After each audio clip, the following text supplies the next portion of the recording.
3 साल बाद अगर सीबीआई जांच की अगर बात होती है तो ये बड़ी सफलता मानी जाएगी और खास तौर पर आपका उत्तराखंड की जनता आपका धन्यवाद भी कर रही है।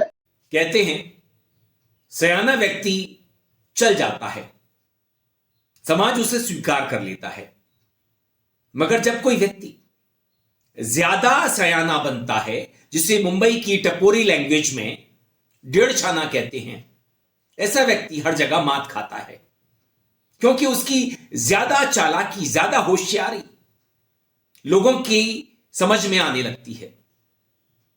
इसी डेढ़ छानेपन पर एक चोर की कहानी। एक चोर चोरी करते पकड़ा जाता है, राजा के दरबार में उसे पेश किया जाता है। उसे 2 सजा के विकल्प दिए जाते हैं। पहला विकल्प होता है 50 किलो प्याज खाने का, दूसरा 50 कोड़े। चोर सोचता है कि प्याज खाना ज्यादा मुफीद रहेगा, आसान रहेगा, कोड़े कौन खाएगा। जैसे ही चोर प्याज खाना शुरू करता है, प्याज कड़वी होती है, ज्यादा नहीं खा पाता। उसके बाद उसके कोड़े पड़ना शुरू हो जाते हैं। चोर को दर्द होने लगता है, फिर से कहता है कि मैं प्याज खा सकता हूं। प्याज खाना फिर से शुरू करता है, लेकिन खा नहीं पाता, क्योंकि प्याज कड़वी होती है। उसके कोड़े पड़ना शुरू हो जाते हैं और शाम होते होते वो 50 किलो प्याज भी खा लेता है और 50 कोड़े भी। इसे कहते हैं डेढ़ छाना बनना, ज्यादा चालाक बनना। अब मैं मुख्य विषय पर आता हूं। ये तो कहानी थी। हमारे प्रधानमंत्री, जिनको उनके अंधभक्त विश्व गुरु कहते हैं, विश्वमित्र भी, क्योंकि उन्होंने ही रूस और यूक्रेन का युद्ध कुछ घंटों के लिए रुकवा दिया था। तो हमारे प्रधानमंत्री जो बहुत सयाने हैं, ज्यादा सयाने बनते हैं, विपक्ष को अपनी जांच एजेंसियों की मार्फत परेशान करते रहते हैं और कुछ डरपोक राजनीतिज्ञ उन्हें ज्वाइन भी कर लेते हैं, जिन्हें बड़ा भ्रष्टाचारी प्रधानमंत्री स्वयं ही पहले बताते हैं। तो यह दौर कुछ अलग तरह का है। आज प्रधानमंत्री गुजरात के सोमनाथ में स्वाभिमान यात्रा पर हैं। 1026 की घटना, जब आक्रांता महमूद गजनवी ने हमारे सोमनाथ मंदिर पर हमला किया था। कहते हैं 50,000 ब्राह्मण महमूद गजनवी से लड़ते लड़ते शहीद हो गए थे, अपनी जान गंवा दी थी। इतने जने हुए इकट्ठे हो गए थे, जिसके बारे में अलग अलग कहानियां बतलाई जाती हैं। मगर उसके 1000 साल बाद आज स्वाभिमान यात्रा निकालने की क्या तुक है। देख रहे हैं ये प्रधानमंत्री इस यात्रा का नेतृत्व कर रहे हैं और उनके साथ चल रहा है ये 108 घोड़ों का प्रतीकात्मक जुलूस, जो वीरता, त्याग और बलिदान की उस परंपरा का प्रतीक है जिसने सोमनाथ को युगों युगों तक अक्षुण्ण बनाए रखा। ये 108 घोड़ों का प्रतीकात्मक जो जुलूस है, इसमें गुजरात पुलिस के ये घोड़े, और ये पूरी तरीके से दिखाता है अपने वैभव को और उस सांस्कृतिक उत्सव को और भी बेहतरीन बना देता है। सामने आप प्रधानमंत्री को देख रहे हैं, लोगों को हाथ हिलाकर लोगों का अभिवादन कर रहे हैं लोग। साथियों, आज जब मैं आपसे बात कर रहा हूं तो मन में बार बार ये प्रश्न आ रहा है कि ठीक 1000 साल पहले ठीक इसी जगह पर जहां आप बैठे हैं, क्या माहौल रहा होगा। आप जो यहां उपस्थित हैं, उनके पुरखों ने, आपके पुरखों ने, हमारे पुरखों ने जान की बाजी लगा दी थी। अपनी आस्था के लिए,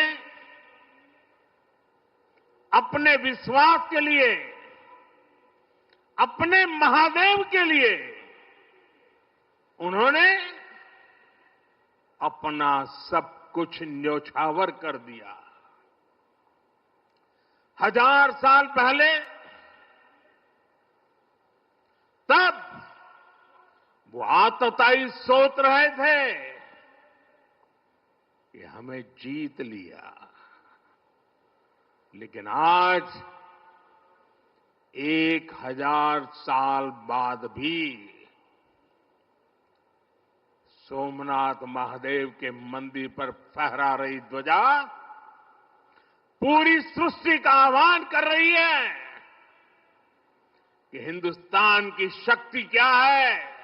और तस्वीरें टीवी स्क्रीन पर आप देख रहे हैं। प्रधानमंत्री नरेंद्र मोदी का ये रूप शिव भक्त के तौर पर साधना में लीन प्रधानमंत्री मोदी, जिस तरह से आचार्य जो वहां पर पूजा पाठ के नियमों को समझा रहे हैं, किस तरह से विधि को आगे बढ़ाना है, उन तमाम नियमों का पालन करते हुए भोलेनाथ का अभिषेक यहां पर किया प्रधानमंत्री नरेंद्र मोदी ने। पूरे मंत्रोच्चारण के बीच में प्रधानमंत्री मोदी यहां शिव साधना में लीन में दिखाई दे रहे हैं।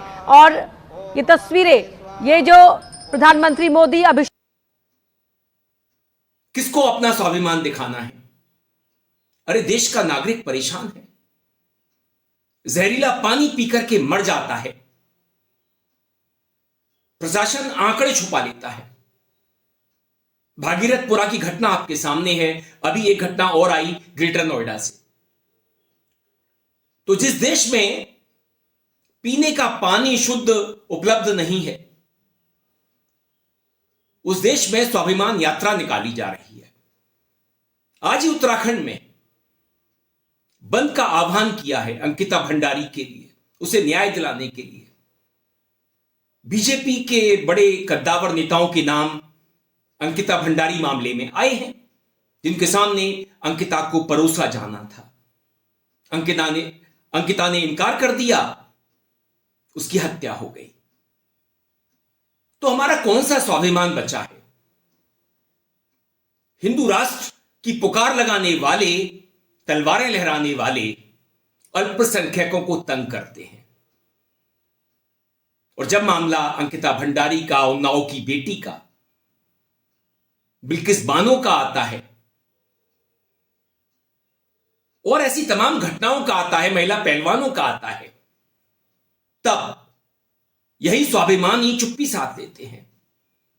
क्योंकि वास्तविकता यह है, ये मनुस्मृति को मानते हैं, जिसमें महिला का स्थान बहुत नीचा है। और मनुस्मृति कोई मुस्लिमों और क्रिश्चियंस के लिए नहीं बनाई गई थी, इसकी रचना उनके लिए नहीं की गई थी, यह हिंदुओं के लिए की गई थी। यह वर्ण व्यवस्था की बात करती है। ब्राह्मण कोई भी बड़ा अपराध कर ले तो उसे सजा नहीं मिलती मनुस्मृति के अनुसार, उसे कह दिया जाता है कि तू निकल ले, उसे भगा दिया जाता है। तो ऐसे देश में स्वाभिमान यात्रा निकाली जा रही है। ट्रंप बार बार मोदी की बेइज्जती कर रहा है। And India also is below. Yes, sir. So he put a 25% tariff on India for buying Russian oil. I was at the Indian ambassador's house about a month ago, and all he wanted to talk about is how they're buying less Russian oil. Would you tell the president to relieve the tariff? This stuff works. So I'm hoping we'll bring the bill up, and it's from 0 to 500. He picks the number. Nobody else does. But if you're buying cheap Russian oil, keeping Putin's war machine going, we're trying to give the president the ability to make that a hard choice by tariffs. I really do believe that what he did with India is the chief reason India is now buying substantially less Russian oil. The Apache helicopter. I mean, I had India coming to me, sir, I've been waiting 5 years. We're changing it. We're changing it. India ordered 68 Apaches, and Prime Minister Modi came to see me. Sir, may I see you, please? So I said, you got to have Modi. It's all set up. You have to have Modi call the president. And they were uncomfortable doing it. So Modi didn't call. Wow. So that Friday left. The middle of the next week, we did Indonesia, the Philippines, right? Vietnam. We announced a whole bunch of deals. Malaysia in that period. So we did these whole bunch of deals. So that's like that staircase. And they were and because we negotiated them and assumed India was going to be done before them, I had negotiated them at a higher rate. So now the problem is the deals came out at a higher rate. Right. And then India calls back and says, oh, okay, we're ready. I said, ready for what? You know, it was like 3 weeks later. I go, are you ready for the train that left the station 3 weeks ago? Modi कभी इस पाले में, कभी उस पाले में, कभी Xi Jinping और पुतिन के साथ खीसे निपोड़ते दिखाई पड़ते हैं, कभी ट्रंप कह दे कि मोदी अच्छे इंसान हैं तो ट्रंप की तारीफ करने लगते हैं। ट्रंप ने सीज फायर करवाया, रक्षा मंत्री ठाकुर साहब राजनाथ सिंह पीओके नहीं ले सके, बड़ा मलाल है उन्हें।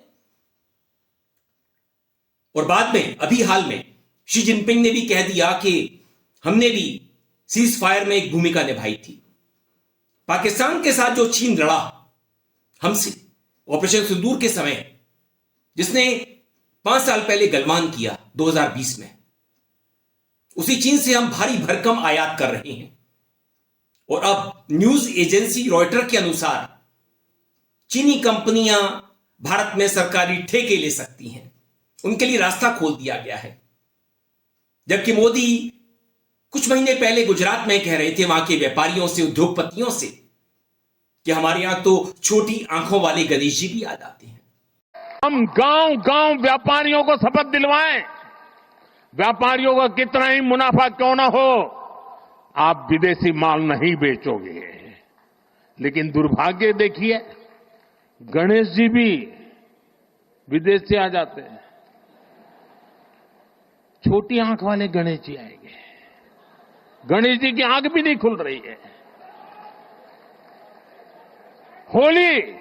होली रंग छिड़कना है, बोले विदेशी। हमें पता था, आप भी अपने घर जाकर के सूची बनाना। सचमुच में ऑपरेशन सिंदूर के लिए एक नागरिक के नाते मुझे एक काम करना है। आप घर में जाकर सूची बनाइए कि आपके घर में 24 घंटे में सुबह से दूसरे दिन सुबह तक कितनी विदेशी चीजों का उपयोग होता है। आपको पता ही नहीं होता है। आप हेयर पिन भी विदेशी उपयोग कर लेते हैं, कंघा भी विदेशी होता है, दांत में लगाने वाली जो पिन होती है वो भी विदेशी घुस गई है, हमें मालूम तक नहीं है, पता ही नहीं है। दोस्तों, देश को अगर बचाना है, देश को बनाना है, देश को बढ़ाना है, तो ऑपरेशन सिंदूर ये सिर्फ सैनिकों के जिम्मे नहीं है। ऑपरेशन सिंदूर 140 करोड़ नागरिकों के जिम्मे है। तो ये मोदी का दोहरा चरित्र है, तिहरा चरित्र है, समझ नहीं आता। और इनका स्वाभिमान कहां घास चरने चला जाता है जब ट्रंप बार बार दोहराता है, मैंने सीज फायर करवाया, 50% टैरिफ भारत पर ठोक देता है। उनका वाणिज्य मंत्री कहता है कि अब ट्रेन निकल चुकी है। मुझे समझ नहीं आया, क्या रेखा गुप्ता की बुलेट ट्रेन निकल चुकी है अमेरिका के लिए? सब कुछ है, मोदी जी ने सब दिया। आज ही ट्रेन भी चालू की, किसान है ना, बुलेट ट्रेन जो हमारी दिल्ली तक जा रही है, आज वो भी चालू, जिसमें मोदी बैठने वाले थे। समय पर पहुंच नहीं पाए। इनकी बुलेट ट्रेन कैसी थी? क्योंकि रेखा गुप्ता अभी विधानसभा में कह रही थी कि बुलेट ट्रेन शुरू हो चुकी है।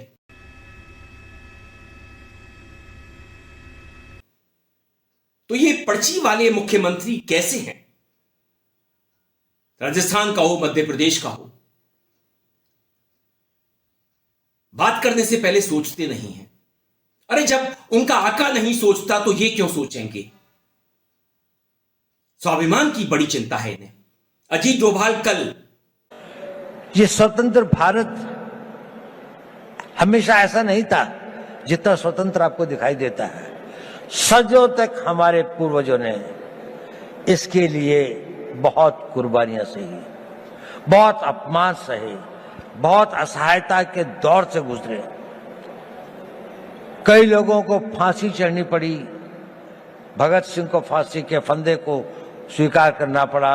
सुभाष बोस को जीवन भर संघर्ष करना पड़ा। महात्मा गांधी को सत्याग्रह करना पड़ा और अनगिनत लोगों को अपनी जानें देनी पड़ी। यह संघर्ष चलता रहा। हमारे गांव जले, हमारी सिविलाइजेशन को समाप्त किया गया, हमारे मंदिरों को लूटा गया और हम एक मूक दर्शक की तरह असहाय होकर इसको देखते रहे।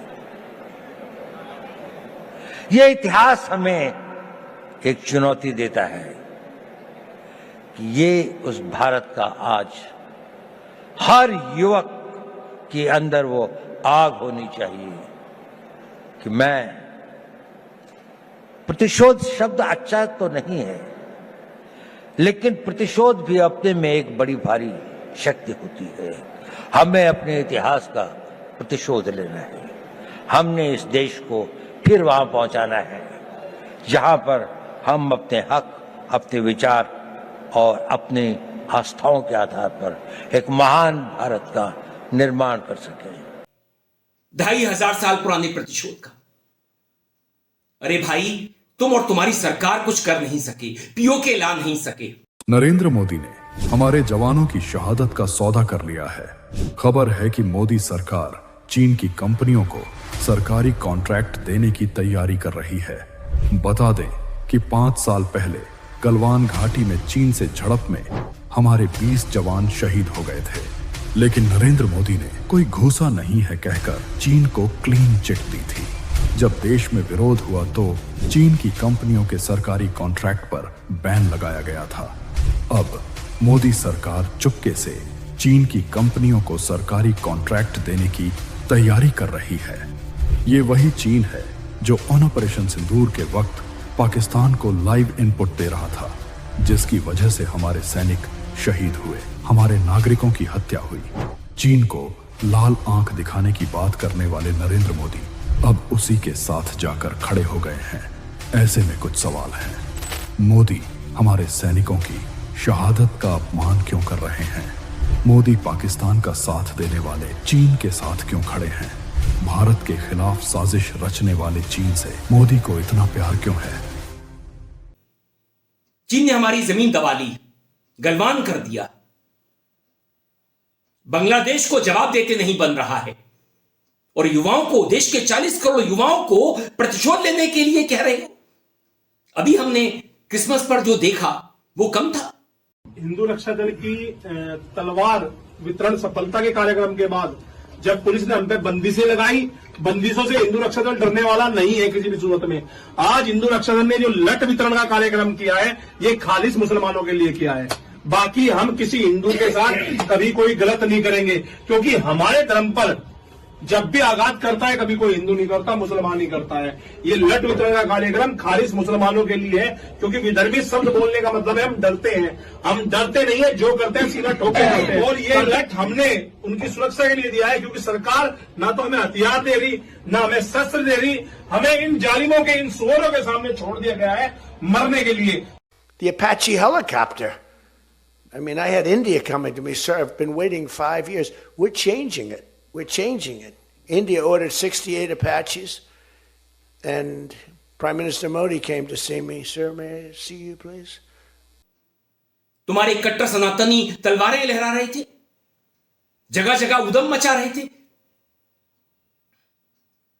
क्या देश के युवाओं को दंगाई बनाना चाहते हो, आतंकी बनाना चाहते हो? फिर तो सुधांशु त्रिवेदी को कहना ही पड़ेगा। हर आतंकी मुसलमान नहीं होता, मगर हर मुसलमान आतंकी क्यों होता है? इसके उलट हर हिंदू आतंकी नहीं होता, मगर हर आतंकी हिंदू क्यों होता है? क्योंकि जब देश के युवा आतंकवाद फैलाने लगेंगे, सड़कों पर चाकू, फरसे, तलवार लहराने लगेंगे। जय श्री राम।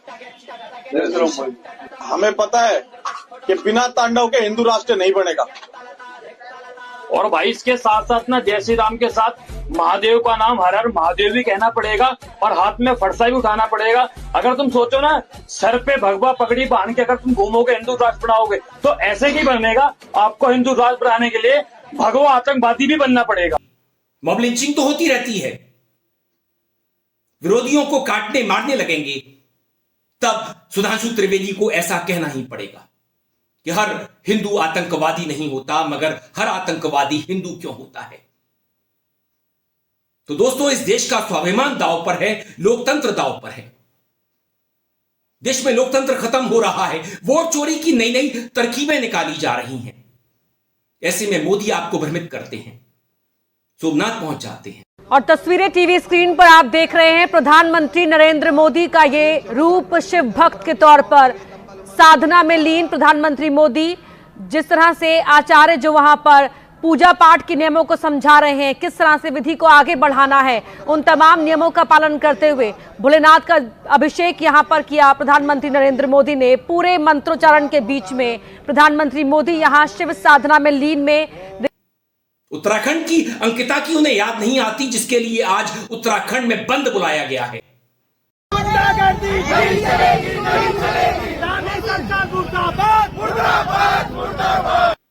ज्योति अधिकारी की गिरफ्तारी कर ली गई।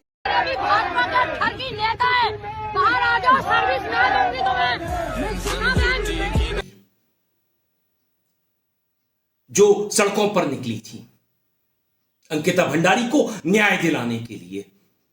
तो इस देश में शूटिंग दी मैसेंजर चल रहा है। जो सच बोले उसी को पकड़ लो, उसी को गिरफ्तार कर लो। न जाने कितने लोग जेल में हैं, जमानत नहीं मिलती, न्याय व्यवस्था चरमरा रही है। मोदी गुड गवर्नेंस की बात करते थे, कहा करते थे मिनिमम गवर्नमेंट मैक्सिमम गवर्नेंस।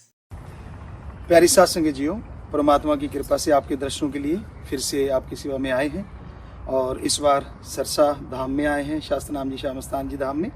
तो आपसे प्रार्थना है कि आप लोग शास्त्रनाम जी धाम श्यामस्तान जी धाम सरसा में ना आए, अपनी अपनी जगह पे रहें, हमें दर्शन दें। तो आपसे प्रार्थना है, आप जैसे भी सेवादार आपको कहेंगे उस पर पूरा पूरा अमल करना है जी। आप सबको भगवान बहुत खुशियां दे परमात्मा। मगर बीते 11 सालों में हमने उनकी गवर्नेंस देख ली। हर मोर्चे पर मोदी विफल हुए। कोई एक मोर्चा तो बताइए। स्कीमों का नाम बदलते रहते हैं। मनरेगा को जीराम जी कर देंगे, शहरों के नाम बदल देंगे, मगर नाम बदलने से कुछ नहीं होता। शहर स्मार्ट नहीं हो जाते, जिन पर हजारों करोड़ रुपए खर्च किया जा चुका है। अब देश में विदेशी पर्यटक नहीं आते, देश बदनाम हो रहा है। जो प्रवासी भारतीय हैं वो दुनिया भर में परेशान हो रहे हैं, उन्हें अपनी पहचान छुपानी पड़ रही है। मोदी ने बहुत प्रोपेगेंडा किया, मोदी मोदी किया। धन्य हो जाएंगे, इतना ही बोल। प्रधानमंत्री जी से मुलाकात हुई? हाँ मिली, दर्शन हुआ, उनका दर्शन हुआ जी। नमस्कार किया। जब आप यूके दौरे पर आए प्रधानमंत्री जी, thank you so much for coming and giving opportunity. मेरा उनका दर्शन हुआ। भीड़ इकट्ठी करते थे विदेश जाकर के, हजारों करोड़ रुपए खर्च कर दिया, विदेश यात्राएं की, मेडल लाए। ऑपरेशन सिंदूर के समय कोई हमारे साथ खड़ा नहीं हुआ। ये कैसा स्वाभिमानी है। ट्रंप बार बार उसकी बेइज्जती करता है, बोलने के लिए तैयार नहीं है, जुबान खोलने के लिए तैयार नहीं है। बस हिंदू आतंकवाद फैलवाना है, अजीत डोभाल को आगे लाना है, झूठी खबरें फैलानी है, प्रोपेगेंडा रचना है कि हमने युद्ध रुकवा दिया रूस और यूक्रेन का। अरे तुम्हारी हैसियत क्या है जो तुम युद्ध रुकवाओगे? पहली बार हम पाकिस्तान से इस तरह से हारे, बड़ा मलाल है। मगर मोदी बिना सोचे समझे कदम उठाते हैं। नोटबंदी हो, जीएसटी हो या और कोई कदम हो, बस उनकी राजनीति चमकनी चाहिए, कुर्सी बची रहनी चाहिए। अक्षम लोगों की भीड़ इकट्ठी कर रखी है अपनी कैबिनेट में।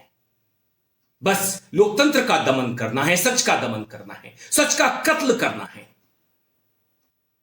महिला सम्मान की बात छोड़िए इस देश में।